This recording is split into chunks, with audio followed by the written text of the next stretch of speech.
સુરતમાં હત્યાની ઘટનાને અંજામ મળે તે પહેલા યુવકોની ધરપકડ કરી લેવાય છે। ઘોડાદરામાં હત્યા કરવા માટે યુવકો નીકળ્યા હતા।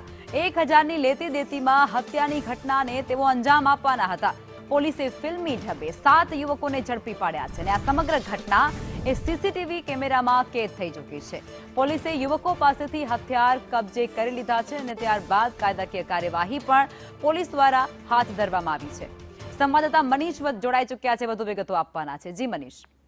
जी बिल्कुल बात करिए तो सूरतना घोड़ादरा विस्ताરની આ ઘટના છે। જાંગારી 1000 રૂપિયાની લેતી દેતી આ બંને જે યુવકો સાથે થઈ હતી, ત્યારબાદ તેમને બોલાચાલી થઈ હતી। ત્યારે આ જે આરોપીઓ છે તેને એક મંડળી રચી હતી અને ઘાતક હથિયાર લઈને તેઓ જે યુવક છે તેને મારવા માટે ફરી રહ્યા હતા। ત્યારે આ યુવકે પોલીસને જાણકારી આપી હતી।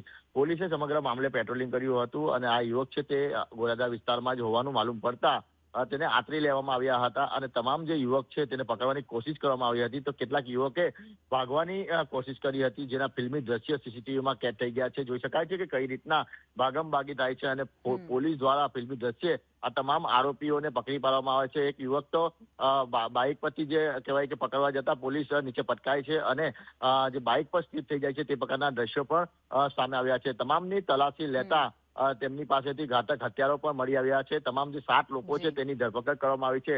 પરંતુ મહત્વની વાત એ છે કે ખાલી 1000 રૂપિયાની લેતી દેતી અને તેની અંદર બોલાચાલી થવી અને ત્યારબાદ તેની હત્યા નિપજાવવાના પ્રયાસ કરવાથી આ લોકો ફરી રહ્યા હતા, જેને લઈને અનેક સવાલો ઉઠી રહ્યા છે। કારણ કે ન જીવા રૂપિયા માટે કોઈનો જીવ લેવો કેટલું યોગ્ય બાબત કહેવાય। હાલ તો તમામ મામલે અત્યારે પોલીસ દ્વારા તમામ જે લોકોની ના કહી શકાય, પોલીસ દ્વારા ઊંડાણપૂર્વક તપાસ હાથ ધરાશે અને આગળની કાયદાકીય કાર્યવાહી કરાશે તેવી અપેક્ષા। આપ જોડાયા તે બદલ આપનો આભાર।